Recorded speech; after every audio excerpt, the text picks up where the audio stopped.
So today we are continuing on waterproofing this home. We arrived a couple days ago to a flooded basement pretty well, and it's filled with a lot of iron. So there's a lot of orange silt on the floor.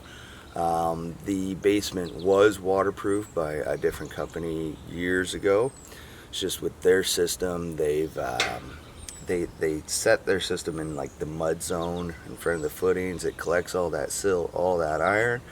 So we've had to tear all that up and install our WaterGuard waterproofing system, which is on the footing and very accessible for cleanup. We do recommend this homeowner come have us service it approximately every 6 months just because of that iron. Two sump pumps. So along with that iron, there's a lot of sand around here, and in these times lately, the water tables have been very high. So his water comes quick.